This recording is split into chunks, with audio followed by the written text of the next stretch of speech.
know anything about most of our planet. That's because we hardly know anything about the ocean. It's one of the hardest places to get to. It's enormous, for one thing. To see any of it that's just not right next to the land, we need special tools, like ships.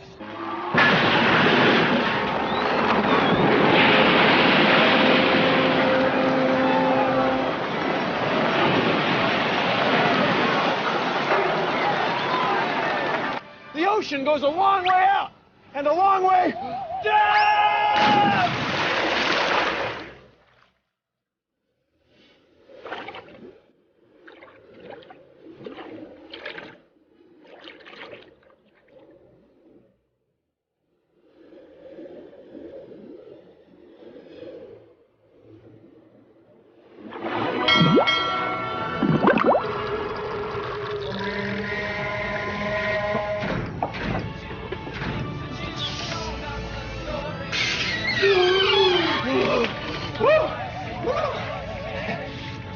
I'll be right with you.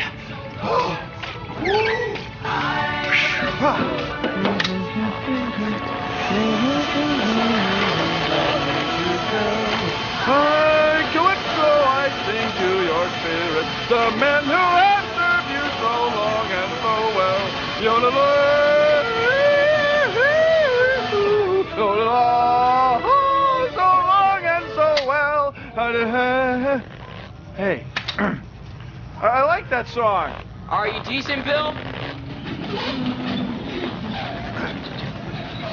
To know the world's ocean, you have to travel vast distances. Take a look at this. It's our great big peel-off ocean globe of science. And I'm going to peel off the land.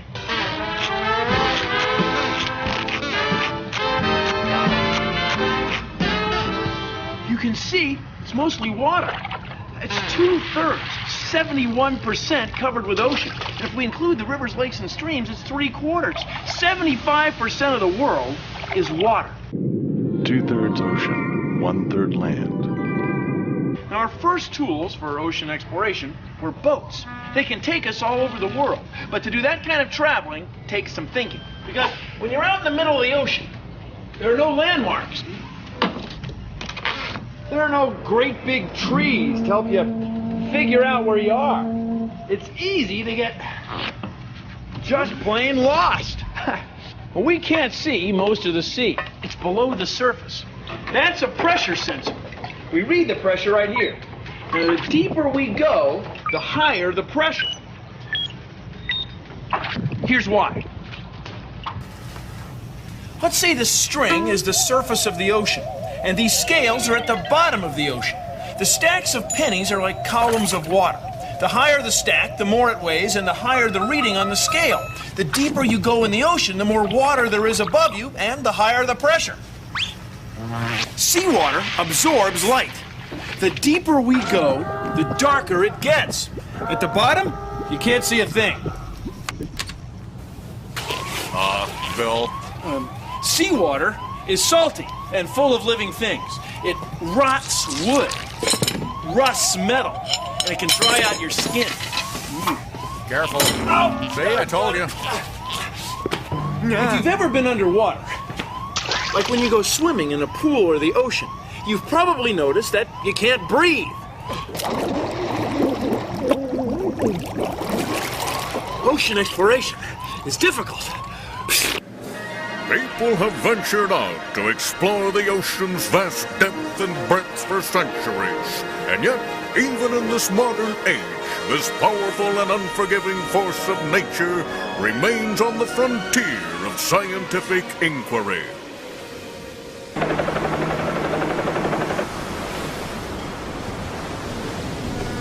We're right here, right on the edge.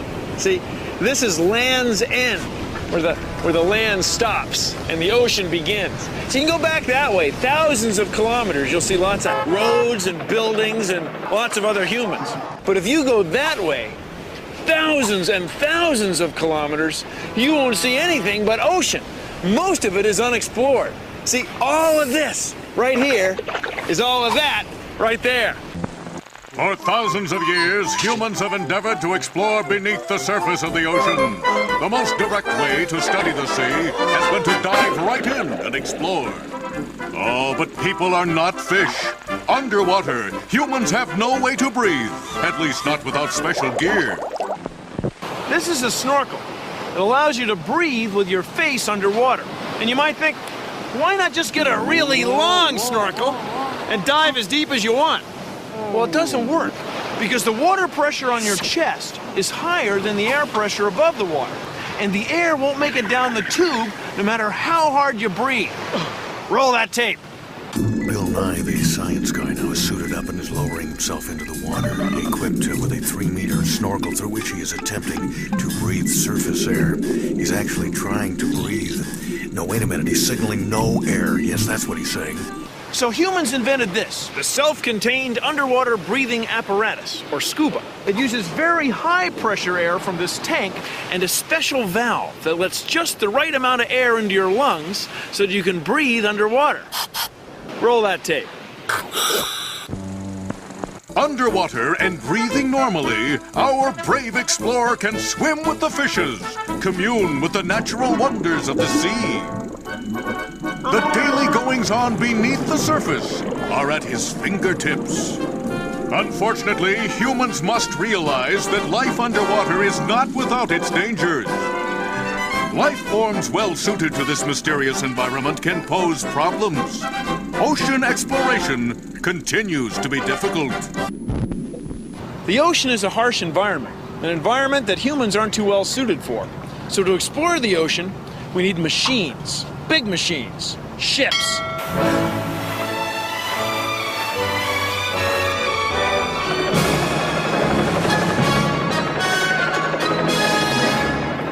Seawater has a lot of chemicals in them. Chemicals that corrode metal.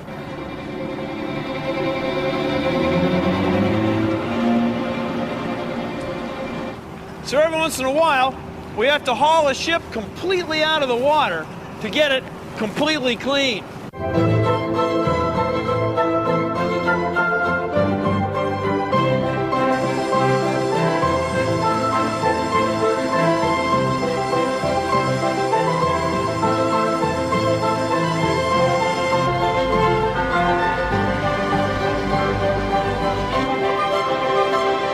This is the main part of a ship, the part you don't see. Now, the bigger the ship, the bigger the propellers. And when you're out in the open ocean, the bigger the ship, the better.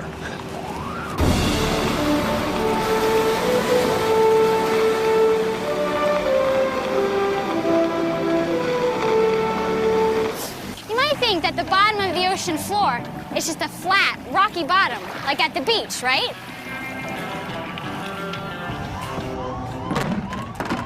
Well, look at this.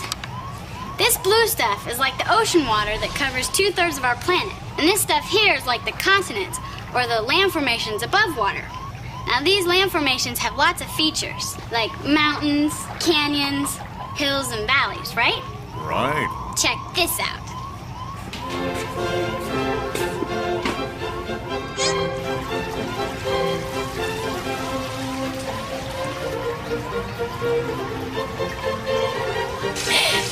It's working!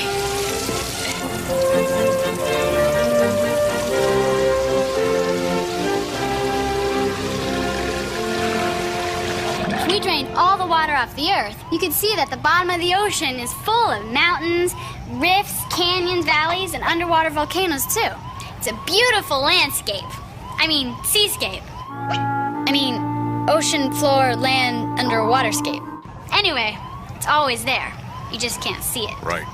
The bottom of the ocean is hard to get to. So how do we know what it looks like?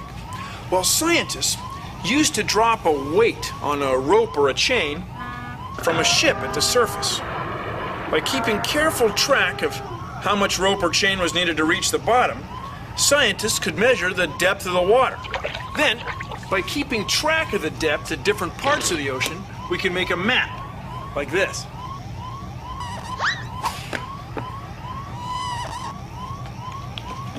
Now, this method works pretty well, but unless you've got a lot of dots, it's hard to get an accurate picture.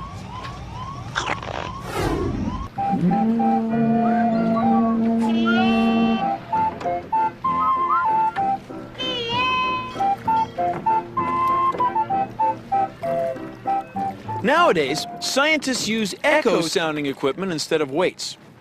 By sending pulses of sound toward the bottom and timing how long it takes for the echoes to come back, we can figure out how deep the ocean is. See, if the bottom of the ocean were shaped like my hand, with ridges and valleys like this, the echoes would come back more quickly from the shallower places, and it would take longer for the echoes to come back from the deeper places. See, it works kind of like this pin toy, with each pin representing a ping of sound. See, there's a picture of the ocean floor.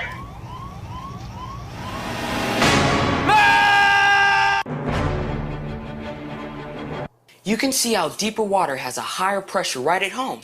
Just cut 3 pop bottles, like this. Cut the top and bottom off, but leave the bottom on one of them. Poke a hole in the side of each one. Stick them together to make a long column. Make sure the holes you punched are lined up. Tape them here and here to make the whole column watertight. Whoa! There. Now cut another strip of tape and cover over the holes.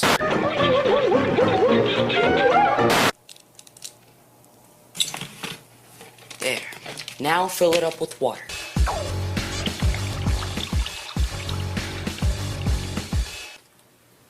There. There. When you're ready, pull the tape off the holes. There. See? The water comes out the holes. It shoots out the bottom hole the furthest because the water pressure is greater the deeper down you go. That's one of the reasons exploring the ocean is so difficult. Human bodies aren't designed to withstand high pressures. But don't just take my word for it. Try it! How deep is the ocean? Is it as deep as, say, the Empire State Building is tall? Well, take a look. In some parts of the ocean, like the Mariana Trench, you could stack about 36 Empire State Buildings. Whoa. It's 11,000 meters deep, 7 nautical miles straight down. The deepest part of the ocean is as far from the surface as we are from that plane. That's how deep the ocean is. Whew! That's deep. The oceans cover over 70% of the Earth's surface. 70%. No matter where you live, the oceans affect you. The oceans affect you. Understanding the oceans help us understand the Earth. Understand the Earth.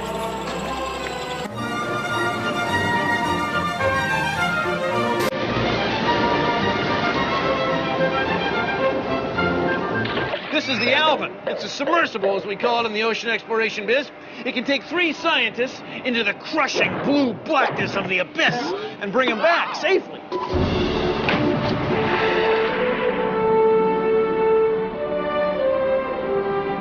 It's got very bright lights, cameras to record, and arms to reach out and grab stuff, samples we can bring back upstairs. It's cool.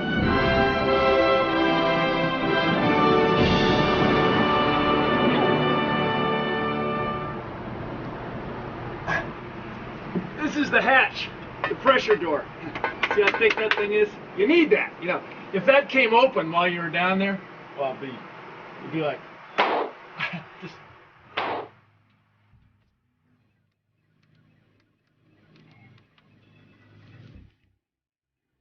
So, Steve, we're inside the ball here. We're inside the sphere here, yeah. It's titanium. Everything's titanium. It's about 2 inches thick, about 7 foot diameter. Huh. You take a lot of pressure. Yeah, we're designed to go down to 4,500 meters. That's about 14,700 some odd feet. How much pressure is on the outside? At that depth, it's about 6,600 pounds per square inch pushing in on us. That's over 400 atmospheres. Yeah, that's about right. Yeah. So if that hatch came open, I mean, That'd be bad. It'd just be like sort of a.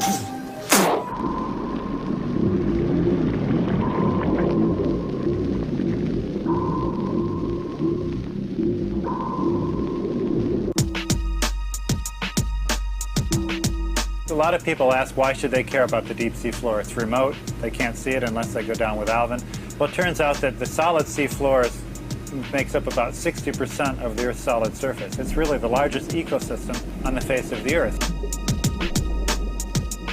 Well, I'm a deep sea biologist. I'm interested in understanding how animals on the ocean floor make a living and how they interact with the sediments. And deep sea is an interesting system in that all the food that's coming down for these animals to eat is raining down from above, either as small particles or as big bodies of animals like fish and sharks and whales that then provide food for animals on the sea floor.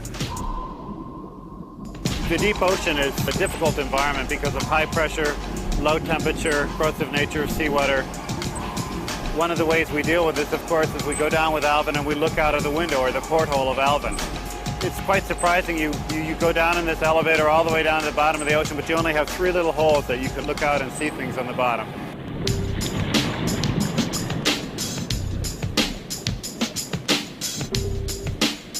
We're in the bottom of this huge ocean, but we can only see around 20 or 30 feet, which is only the area of a fair-sized room. And you have a nice, cozy feeling, even though you're on the plains of the largest ecosystem in the world.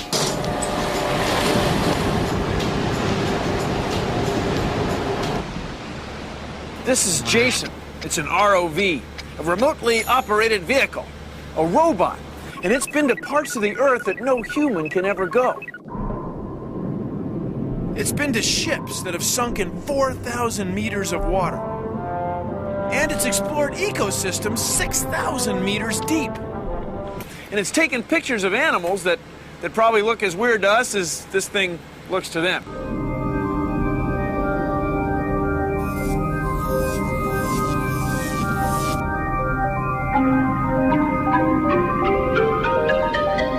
The whole thing is connected to the surface with this. It's a very strong cable.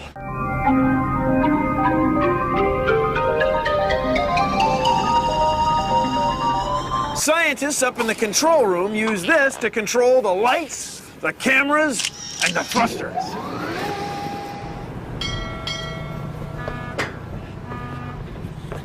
That's the control room, right on the deck of the ship.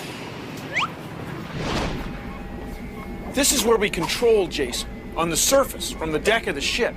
There are 7 kilometers of cable. Jason can go where no person can, where the pressure is crushing, and it's dark and cold. See, we collect all the data right here, record all the video from the cameras. We control it with this joystick. It's like a big video game, except it's real. In Alvin, scientists could reach 86% of the ocean floor. With the remotely operated vehicle Jason, scientists could see 98%. It's pretty cool, huh? Well, the deep ocean has a lot of pressure. If you take a typical styrofoam coffee cup, there's a lot of airspace inside the plastic that you may not realize is there. Take a styrofoam cup down with Alvin, all the air spaces in the cup become compressed.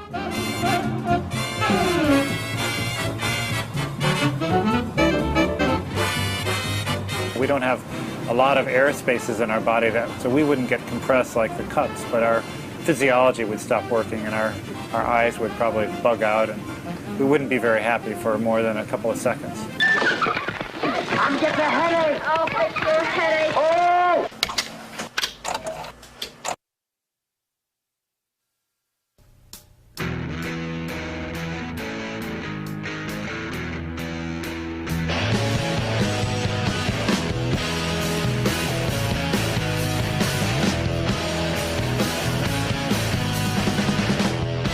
Exploration of the deep cool ocean. Information, it's an age of notion. 2/3 of the planet's underneath the salty sea. Getting down below the water, it ain't easy, don't you see?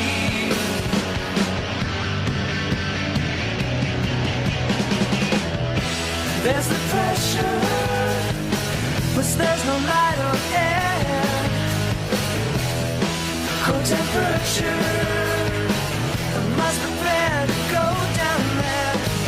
Get yourself some scuba or a diving suit or belt.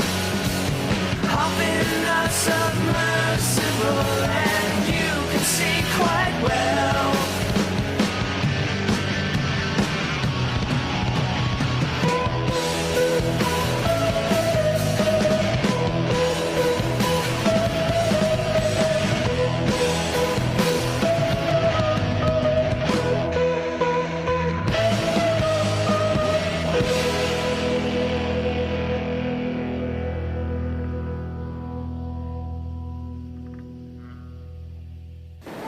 Well, that's our show. Thanks for watching. If you'll excuse me, I've got some ocean floor bioenergy flux to figure out. See ya! Produced in association with the National Science Foundation. Now, you may have heard that we know more about the surface of the moon than we do the bottom of the ocean. Well, it's true. Getting to the surface of the moon is a piece of cake. I mean, it's 400,000 kilometers of nothing. A few billion bucks, and you're there. To get to the bottom of the sea, that's a whole nother thing, okay? First of all, just to go down 10 meters. I mean, there's more pressure difference between the surface of the Earth and 10 meters down than there is between the surface of the Earth and the surface of Mars. So if you even get started down, you need all kinds of pressure hulls. Okay, you gotta have things that can withstand crushing pressure. And then the stuff's got to be corrosion resistant. You know, salt water just eats away at everything, including you and me. And you know, another thing, you got to take air. That's right. You can't breathe down there. Or you got to build something that doesn't need to breathe. And everything has got to have lights, bright lights. It's dark. It's cold. It's the sea.